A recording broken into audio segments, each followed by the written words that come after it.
Halo Sobat Pastur, selamat datang di Cafe Pastur, tempat nongkrong orang muda, ngopi sambil ngobrolin iman. Ya, masih di sini sama saya Bella dan masih di segmen yang sama, yaitu podcast dari kamar.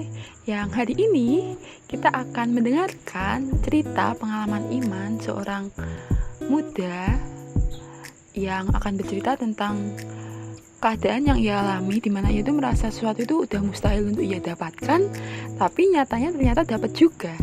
Nah, gimana ceritanya? Penasaran kan? Langsung aja, ini dia podcast dari kamar.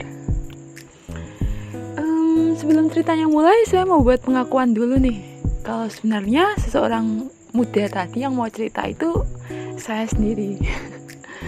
Jadi langsung aja kita kembali ke tahun 2016. Waktu itu saya mengikuti tes masuk SMA. Saya sebenarnya sadar kalau kemampuan IPA saya itu nggak jauh lebih baik daripada kemampuan IPS saya. Saya tuh lebih unggul di bidang IPS daripada di bidang IPA. Tapi karena berbagai pertimbangan, akhirnya waktu SMA saya tuh milih masuk jurusan IPA. Yang artinya tes masuknya itu saya harus ikut tes masuk jurusan IPA. Nah, di tes itu ada 2 sesi. Yang sesi pertama kayak bahasa Indonesia, terus soal matematika yang sederhana gitu. Tapi yang sesi kedua ini yang gak saya sangka-sangka, itu soalnya 50 dan itu fisika semua. Saya yang menurut saya kemampuan saya lemah, terutama dalam bidang fisika, juga tentu bingung dong. Ini pakai rumus apa, ini maksudnya apa, dan akhirnya saya ngerjakan sebisa saya. Nggak lupa sebelumnya mengawali dengan doa lalu mulai ngerjain. Ya, ada rumus yang benar-benar saya ingat, ada rumus yang saya ngaco, ada rumus yang saya buat sendiri, dan ada juga yang asal aja tembak jawabannya. Nah, tapi mungkin sampai pertengahan kali ya, nomor 30-an tuh saya mikir, sampai nomor ini tuh udah banyak sekali jawaban saya ngaco. Apa mungkin sih saya lolos? Saya kayak udah males gitu loh buat nerusin ngerjain ini. Tapi terus tiba-tiba mikir, sayang juga ya kalau misalnya saya nyerah. Mending ya saya kerjain sebisa saya dan yakin kalau Tuhan nanti tuh bantu saya. Nah, ya udah deh, saya nggak jadi nyerah. Terus saya coba kerjain sebisa saya, meski masih banyak sekali nembak jawaban. Terus udah deh, itu udah selesai ujiannya. Terus sampai rumah tuh, saya tuh bilang ke ibu saya, Bu, kalau misalnya ini tesnya gagal, nggak apa-apa ya, nanti daftar SMA yang lain, SMA yang itu, buat plan B. Saya udah bilang gitu, karena ya saya udah mikir saya pasti gagal. Dan ya udah, saya akhirnya berserah. Saya jadi lebih rajin doa sambil nunggu pengumuman, karena ya saya tahu satu-satunya yang bisa menyelamatkan saya itu cuma Tuhan. Dan berdoa adalah salah satu cara saya buat minta sama Tuhan. Dan beberapa waktu kemudian akhirnya ternyata saya lolos. Saya masuk ke SMA itu SMA terbaik di kota saya sih. Dan gak disangka lagi, ranking saya itu termasuk tinggi atau lebih tinggi dibandingkan teman-teman saya yang menurut saya itu lebih pintar dan lebih siap jalani ujian. Lalu yang pengalaman kedua itu adalah saat seleksi padus di SMA juga. Jadi waktu itu saya ikut seleksi paduan suara. Jadi seleksinya tuh modelnya itu didatangin ke kelas-kelas gitu loh. Jadi ada yang seleksi datang ke setiap kelas. Di situ saya tuh ada keinginan sih buat jadi padus, karena ya sebelumnya kakak saya juga paduan suara di SMA yang sama. Tapi saya waktu itu pesimis dong, kayak bisa nggak ya saya masuk. Saya udah ngira saya nggak bakal masuk karena waktu seleksi itu saya tuh nggak didatengin. Tapi tiba-tiba nama saya disebut. Nah, itu artinya saya tuh masuk ke seleksi tahap 2. Waktu seleksi tahap 2, saya tuh juga udah nyanyi tuh udah ngaco. Saya udah mikir, wah pasti gagal nih.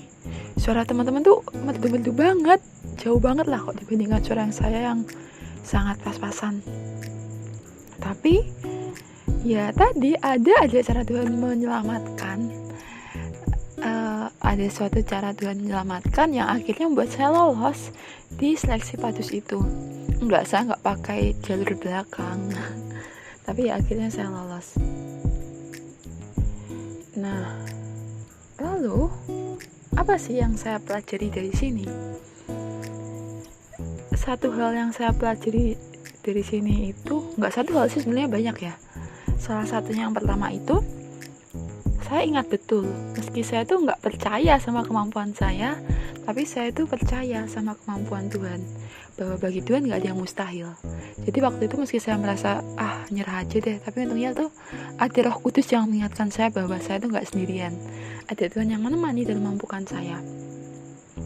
Pun kalau misalnya ya waktu itu saya gagal masuk SMA itu, saya tetap yakin kok saya akan diberi tempat di SMA lain yang di sana tuh saya bisa atau akan mengukir cerita yang gak kalah baiknya. Jadi saya percaya bahwa dimanapun tempatnya, Tuhan itu akan selalu memberikan yang terbaik.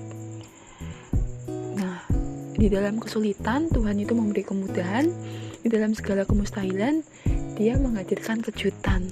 Saya udah mustahil banget. Dengan cara yang pas-pasan bisa lolos, dengan kemampuan fisika yang ancur-ancuran bisa masuk di SMA itu jurusan IPA.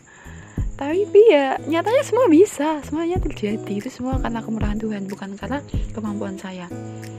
Dan saya tuh orang yang percaya kalau segala sesuatu itu terjadi gak sia-sia, pasti ada alasan dibalik terjadinya sesuatu. Dan ya tadi Tuhan membuat saya mengalami untuk mengajari saya sesuatu, mengajari saya buat lebih berserah sama Tuhan, kalau saya tuh gak sendirian.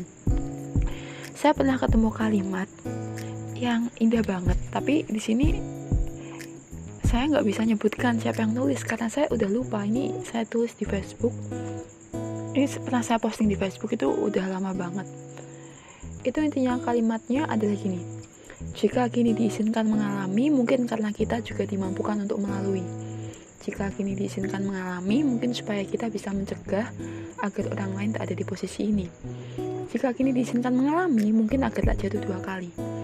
Jika kini diizinkan mengalami, mungkin agar lebih dahulu memiliki obat untuk esok hari.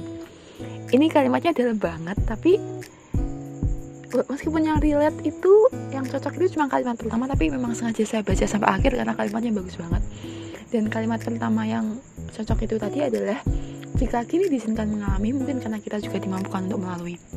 Sekarang nih, kalau dulu saya ditawari kesempatan untuk melayani atau kesempatan ikut lomba atau apa, kesempatan melayani sih khususnya ya, kalau itu bukan bidang saya tuh sering nolak. Tapi sekarang kalau ditawari kesempatan melayani, meski itu bukan bidang saya sih terima-terima aja, karena saya percaya Tuhan yang memanggil, Tuhan yang menyertai, Tuhan yang memampukan. Jadi jika kini diizinkan mengalami, pasti karena kita juga akan dimampukan oleh Tuhan untuk melalui. Ya, jadi cerita itu yang bisa saya bagi di podcast dari Kamar episode 3. Semoga Sobat Pastor semua bisa mengambil yang baik, dan kalau misalnya ada kesalahan atau sesuatu yang buruk, jangan diambil. Jadi ya itu, terima kasih sudah mendengarkan sampai sini. Jangan lupa buat nonton terus channel YouTube Cafe Pastor. Jangan lupa subscribe, share, like, dan komen. Dan jangan lupa juga buat follow Instagramnya @cafepastor.id buat informasi yang menarik lainnya. Pokoknya jangan sampai ketinggalan postingan di Cafe Pastor. Setuju?